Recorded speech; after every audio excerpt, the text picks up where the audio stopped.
आपने कहा कि जनता ने कांग्रेस को बाहर बैठा दिया। राहुल गांधी और प्रियंका गांधी और केसी वेणुगोपाल और खड़गे जी, चार लोग तो कभी ऐसा बोलते नहीं। वो कहते जनता ने तो हमें जिताया था, ये तो भाजपा ही जालसाजी करके आ गए। लो कर लो बात है, वो तो यही बोल रहे हैं। हाइड्रोजन बम, परमाणु बम को नाइट्रोजन बम, कितने बम राहुल गांधी फोड़ चुके ना। एक अमेरिकी राष्ट्रपति ने तो अपनी किताब में राहुल गांधी को क्या लिखा था, राहुल गांधी जाके गए डंडा लेके बोले निकल बाहर आता है खोपड़ा फोड़ूंगा, नहीं ना। और एक कहावत है कि हाथी चले अपनी चाल, उसके आगे मैं नहीं बोलूंगा, यही मान लो। ओपी सिंह जी ने कहा अबोध बालक, तो उन्होंने कहा भगवान राम भी अबोध बालक थे जब उन्होंने रावण को मारा था। उन्होंने डायरेक्ट राहुल जी का राम से टाका जोड़ दिया, बोले राम और राहुल एक ही हैं, दोनों आर से नाम शुरू होता है। बताइए।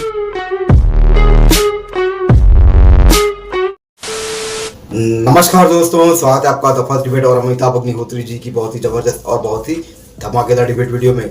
पिछले सत्र में दोस्तों विपक्षियों ने, खासकर कांग्रेसियों ने दोस्तों ये मांग उठाई थी कि उन्हें ओम बिरला जी के खिलाफ अविश्वास प्रस्ताव लाना है। तो दोस्तों जब दूसरा सत्र शुरू हुआ संसद का, तो दोस्तों सरकार ने अनुमति दे दी और कहा कि कीजिए अब इस प्रस्ताव पर बात कीजिए, आप लाइए अविश्वास प्रस्ताव। लेकिन दोस्तों आपको पता है ये संख्या में कम है और ये हार जाएंगे। तो दोस्तों अब इनको ये चालाकी सूझ गई कि ये अब इस बात पर बात नहीं करना चाहते और इन्होंने संसद में खूब चिल्लम चोट मचाई, खूब कोहराम किया, लेकिन इस पर इन्होंने कोई बातचीत नहीं की, ना ही कोई डिस्कशन किया। ये चले गए सीधा खाड़ी देश के युद्ध पर, मतलब जो जहाँ ईरान युद्ध चल रहा है वहाँ पर। तो दोस्तों इन्हीं मुद्दे पर को लेकर ये डिबेट भी हो रही है। डिबेट में दोस्तों विवेक नारायण आए हैं, कांग्रेस पार्टी के प्रवक्ता। आपको पता है जब अमिताभ अग्निहोत्री जी इनसे सवाल करेंगे तो ये यहाँ के जवाब देने के बदले वहाँ भागेंगे। तो दोस्तों इन्होंने यही किया। तो दोस्तों अमिताभ अग्निहोत्री जी ने इनको कैसे ट्रैक पे लाया और कैसे इनकी कुटाई कर दी, ये देखकर आपको डिबेट में बहुत ही आनंद आ जाएगा। तो चलिए शुरू करते हैं डिबेट वीडियो। टीवी वाले भाई कैमरा इस ओर कर दो तुम। अगर बहुमत ही हो तो कौन बुड़बक होगा जो बिरला को हटाने के लिए प्रस्ताव लाएगा, प्रधानमंत्री को हटाने के प्रस्ताव नहीं लाएंगे। गजब बात है। अगर हमारे पास नंबर ही हो तो हम सरकार के खिलाफ अविश्वास प्रस्ताव ले आए और राहुल गांधी की शपथ करा दे शाम को। नहीं, और अगर आप वैसा नहीं कर सकते तो आप ओम बिरला को भी नहीं हटा सकते, क्योंकि एक ही नंबर सब में एक ही चाहिए, चाहे मोदी को हटाओ और चाहे ओम बिरला को हटाओ। नहीं, आज मुझे याद आ रहा है, पूरे देश को भी याद होगा कि जिस तरीके से कोरोना काल में प्रधानमंत्री जी ने कहा था कि ताली थाली बजाओ, इससे कोरोना भाग जाएगा। पूरी दुनिया में हमारी कितनी माहौल बनी थी जी। आज देखिए वही सीन हो रहा है। एक भारत बहुत बड़ा लोकतांत्रिक देश है। नहीं विवेक जी, मसला ये नहीं, विवेक जी मसला ये ओम बिरला हटाओ अभियान का आपने क्यों स्थगित कर दिया, ये मैं पूछ रहा हूं। बाकी सब पर बाद में बात करेंगे। ना अभी नहीं, एक राउंड में सबसे पूछूंगा ओम बिरला वाला अभियान कांग्रेस ने क्यों जेब में रख लिया। पहले इस पर बोलेंगे आप, उसके बाद इजराइल जाएंगे। तेहरान के भी बस पकड़िए, लेकिन अभी नहीं, अभी केवल ओम बिरला। नहीं, ये बिल्कुल आज वही सीन है जो ताली थाली बजा के कोरोना को भगाने का था। आज देखिए बजट सत्र, क्या पूछ रहा हूं, क्या जवाब दे रहे हो आप, कोरोना में चले गए। देखिए बजट सत्र को एक हमारे ख्याल में बहुत लंबा सत्र होता है। क्यों होता है? क्योंकि बजट से आम जनता की जुड़ी बातें होती हैं, इसीलिए बजट का सत्र लंबा होता है कि बजट के सत्र में एक एक बिंदु पे अगर विपक्ष चाहता है, कोई शंकाएं हैं, कोई जनता की बात है, तो उस पर विस्तार से चर्चा हो सके। ये हमारा भारत के लोकतंत्र है, ये उसकी आपने मैंने क्या पूछा? मैंने सवाल पूछा मंगल ग्रह का, आप शनि ग्रह का जवाब दे रहे हो। मैंने क्या पूछा, आप कहां की बात बता रहे हो महाराज? ये तो प्रश्न ही नहीं मैंने पूछा। आपने कहा कि नहीं, आप ही की बात कर रहा हूं मैं। आपने कहा कि विपक्ष ने पहले इसको मोशन को नंबर 1 पे रखा। आज विपक्ष क्यों पीछे कर रहा है? इसके पीछे क्या खेल है? अमिताभ जी, कोई खेल नहीं है। ये लोकतंत्र में जनता से बड़ा कुछ नहीं होता है। जनता के हित की बात है। पूरी दुनिया में आज खाड़ी युद्ध का एक तपन महसूस करी जा रही है, तो जनता से बड़ा मुद्दा कोई नहीं हो सकता है। लोकसभा स्पीकर की मुद्दा जनता से बड़ा नहीं है। ठीक है, जनता को ठीक है, मैं समझ गया कि अभी रुकना होगा। मैं समझ गया कांग्रेस की रणनीति ठीक है विवेक भाई, ठीक है, कांग्रेस की रणनीति भी ठीक है।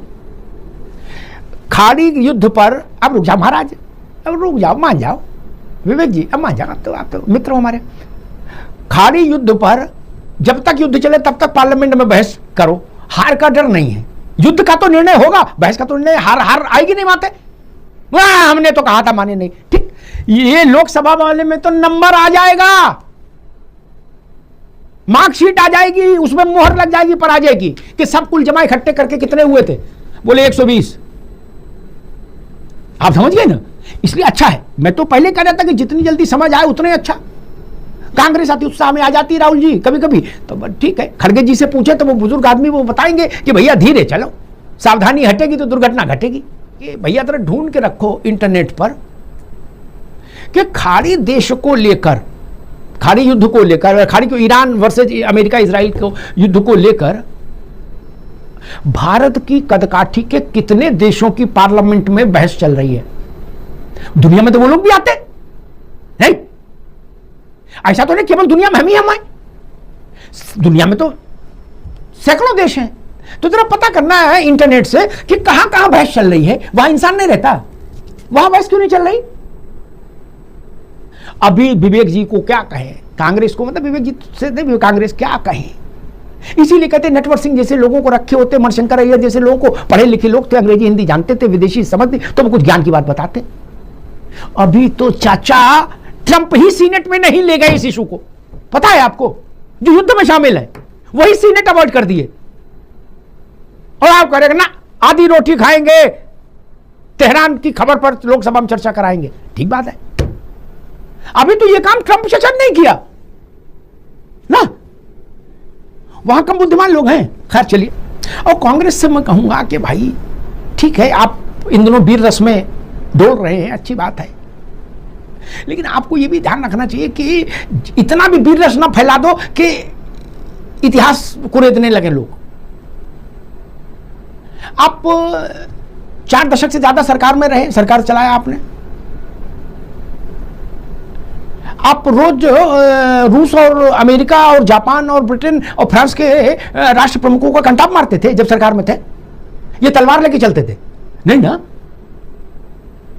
ये कैसा युद्धोन्माद टाइप की बात हो रही है कि उनके जूते चाट रहे हो, उनका ऐसा कर रहे हो, उनका, अरे कौन माइका लाल इस देश में था जो जाते ही घुसते ही बोले अमेरिका के गए यात्रा पे और वहां के राष्ट्रपति 2 मारे, नहीं ना। और पता नहीं कि उस दिन कौन था, क्या विषय, मैंने अब एक अमेरिका के राष्ट्रपति के भारत आने पर उनसे सारे दलों के प्रमुख नेता भी मिले थे। क्या जितने राणा प्रताप बन रहे हैं ना महाराज विवेक जी, सब नया नया कोट सूट पहन के आए थे, चमकने बटन लगवा के, क्या, और ऐसे बच्चे की तरह खड़े थे बिल्कुल हाथ पीछे करके, और मिला के ऐसा लगा जैसे साक्षात प्रभु को दर्शन पा लिया। हम थे वहां, हम इतने आह्लादित नहीं थे जितने नेता आह्लादित थे। अब आप लोग ऐसा बता रहे, बोले ट्रंप जहां दिखे मारो। खड़गे जी के नेतृत्व में कांग्रेस के कम से कम 50 सांसदों को तेहरान जाके वहां जमीनी हकीकत देखनी चाहिए, नहीं लगे तो कि भाई हाँ खाली पीली खाइयो ना पियो, हमारी नीचे रहियो, एक कहावत है। अरे हमदर्दी जता रहे हैं तो पूरी जताओ, उधर से टर्की हरकी दुबई वही भी घूम के आओ जहां तोपें गिर रही हैं, फिर पार्लियामेंट में चर्चा करो कि मैं आंखों से देख के आया। खड़गे जी को ले जाओ, नहीं मैं तो ओपी सिंह जी की पार्टी से कहूंगा, प्रधानमंत्री जी से भी कहूंगा कि आपको कांग्रेस के एक प्रतिनिधिमंडल को तेहरान भेज देना चाहिए। ये कांग्रेस हो, चाहे जनता पार्टी, लोकदल हो, चाहे समाजवादी, सब जानते हैं कि तेल ना तो भारत पैदा कर रहा, ना बांग्लादेश, ना पाकिस्तान, ठीक। इसी स्थिति से उनके बर्तन बिक गए कि नहीं बिक गए, वो 350 रुपए से ज्यादा पर लीटर बेच रहे हैं तेल के नहीं बेच रहे हैं। एक आदमी 2 लीटर खरीद से ज्यादा नहीं खरीदेगा, ये राशनिंग लग रही है कि नहीं लग रही है। तो हमारा मैनेजमेंट बेहतर नहीं है, ये आपको क्यों लगता है बार बार। पाकिस्तान होना चाहते हैं क्या, या उनके लिए युद्ध अलग हो रहा और हमारे लिए अलग हो रहा। विवेक जी मुझे ऐसा युद्ध बता दीजिए दुनिया के इतिहास में जब बड़ा युद्ध हुआ हो और पूरे विश्व में कोई भी देश, कोई भी इलाका उससे अप्रभावित रहा हो। मुझे एक उदाहरण बता दीजिएगा, मैं अपने सारे तर्क वापस ले लूंगा। विवेक जी आपने जब बात करी पाकिस्तान जैसे देश से हमारा कोई मुकाबला नहीं, आपने नाम ले लिया। अरे मुकाबला की नहीं कह रहा हूं दादा रे, मैं कह रहा हूं तेल ना वो पैदा करते ना हम, मुकाबला कौन कह रहा है। नहीं, और देखिए अब आपने एक बुनियादी बात हुई और कह दें कि आज 11 सालों में जिस तरीके से एक देश को भरोसा दिलाया गया, जनता ने भरोसा किया, 90% क्रूड ऑयल हम बाहर से इंपोर्ट करते हैं। जी हाँ। आज तक सरकार ने कोई नीति नहीं बनाई इसके लिए कि हम कैसे आत्मनिर्भर बने, केवल जुमलेबाजी। अब मैं दूसरी बात पे आता हूं। विवेक भाई एक मिनट 11 साल में इनने ये तेल में आत्मनिर्भर नहीं बन पाए, लेकिन 45 साल से आप अंताक्षरी खेल रहे थे। नेहरू जी से लेके और मनमोहन सिंह तक अंताक्षरी खेल लेते कि लूडो। आपको नहीं पता था तेल में आत्मनिर्भर बनना है। अरे आप घरों में से टट्टी गुसल खाना तो बनवा नहीं पाए महाराज। आज के 75 साल बाद वो काम करना पड़ा कि घर में शौचालय हो, नल में टोटी में पानी आए। ये तो आप कर नहीं पाए। आप बता रहे कि तेल में आत्मनिर्भर नहीं बनाया भारत को। अरे आप कम से कम शौचालय में तो आत्मनिर्भर बना देते। गजब बात करते हो महाराज जी। नहीं, आपकी बात है, लेकिन बात है कि देखिए, आज हर बात के लिए अपनी नाकामी छुपाने के लिए आप कांग्रेस का जिक्र करते हैं। देश की जनता को आप बार बार उठाए कटघरे में खड़ा करते हैं। देश की जनता ने कांग्रेस के विपक्ष में बैठा दिया, आपको आपकी बातों पर भरोसा किया, आपको सत्ता में बैठा दिया। आपने 11 सालों में क्या किया उसको नहीं बताते आप हैं, कांग्रेस ने किया वो बताते हैं। इसके माने आप थोड़ा जनता की। राहुल गांधी एक राहुल गांधी सुनेंगे या उनकी टीम के लोग सुनेंगे जो, तो वो आपके लिए गलत धारणा बना लेंगे। पूछो कैसे? आपने कहा, इस बात से मन में धर्मेंद्र भाई भी सहमत होंगे, आपने कहा कि जनता ने कांग्रेस को बाहर बैठा दिया। राहुल गांधी और प्रियंका गांधी और केसी वेणुगोपाल और खड़गे जी, 4 लोग तो कभी ऐसा बोलते नहीं। वो कहते जनता ने तो हमें जिताया था, ये तो भाजपा ही जालसाजी करके आ गए। लो कर लो बात है, वो तो यही बोल रहे हैं। हाइड्रोजन बम, परमाणु बम को नाइट्रोजन बम, कितने बम राहुल गांधी फोड़ चुके ना। नहीं जी कहने भाई स्वामी क्या क्या बोल रहे हैं प्रधान सेवक जी में, वो तो बात ये कहने सुनने की। सुब्रमण्यम की आप देखिए क्या बोलते हैं, लेकिन मेन बात यह है कि आप कह रहे राहुल गांधी जो कह रहे हैं वो ऐसे बस बोलने के लिए बोल रहे हैं, उसका कोई मतलब नहीं। आते हैं गूगल में ये भी सर्च करिए कि फेंकू नाम डालने से क्या आता है। अब संसद की बात पे आ रहे हैं। संसद देखिए, भारत की चिंता इसलिए जायज है आज कांग्रेस की विपक्ष की। अमिताभ जी, पूरे देश ने देखा कि जब क्रूड ऑयल सस्ते दामों पे मिल रहा था जनता को, फिर भी महंगे दाम पे मिला।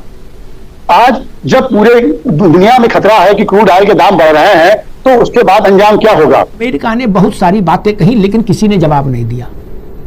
एक अमेरिकी राष्ट्रपति ने तो अपनी किताब में राहुल गांधी को क्या लिखा था? राहुल गांधी जाके गए डंडा लेके, बोले निकल बाहर, तेरा खोपड़ा फोड़ूंगा। नहीं ना, या विवेक जी गए? ठीक है, उस अमेरिका है, ट्रंप अपने ढंग के व्यक्ति है, वो उनकी मर्जी, चाहे जो बोले। हमको जो करना है वो करेंगे। और एक कहावत है कि हाथी चले अपनी चाल, उसके आगे मैं नहीं बोलूंगा, यही मान लो। ओपी सिंह जी ने कहा अबोध बालक, तो उन्होंने कहा भगवान राम भी अबोध बालक थे जब उन्होंने रावण को मारा था। उन्होंने डायरेक्ट राहुल जी का राम से ताका जोड़ दिया, बोले राम और राहुल एक ही हैं, दोनों आर से नाम शुरू होता है। बताइए। खैर चलिए ठीक है, आप अपने नेता को राम मानो तो हमें इसमें क्या आपत्ति है, तो अच्छी बात है। मैं तो सिर्फ ये कह रहा था कि हुजूर, जितने गाजे बाजे से आप ओम बिरला हटाओ का मंत्र जाप कर रहे थे, जब वो वक्त शुरू हुआ, आज हाउस शुरू हुआ, ओम बिरला नहीं आए पार्लियामेंट, इसीलिए कि उन्होंने हाउस में टेबल कर दिया आपका नोटिस कि ठीक है सदन तय करे मेरे बारे में, तो चर्चा करा के इनका नक्की करना चाहिए था ओम बिरला का मामला। तब आप तेहरान चले गए, बोलो ना ओम बिरला ने अब तेहरान चलेंगे, कोटा नहीं, तेहरान, ओनली तेहरान। मैं तो सरकार से कहूंगा कि जिन विपक्षी नेताओं को ऐसा लगता है कि सरकार कुछ बहुत ज्यादा छुपा रही है, कुछ गुप्त मामला है, बता नहीं रही, उन लोगों को भेजो वहां। हाथ कंगन को आरसी क्या, पढ़े लिखे को फारसी क्या, आंखों से देख के आए। अगर पत्रकार गए ना कवर करने, विवेक जी की पार्टी सबसे बड़ी बूढ़ी पार्टी है, उसके भी कम से कम 50 सांसदों को जाना चाहिए। ईरान के अलग अलग शहरों में जाना चाहिए, वहां का दुख दर्द देखना चाहिए।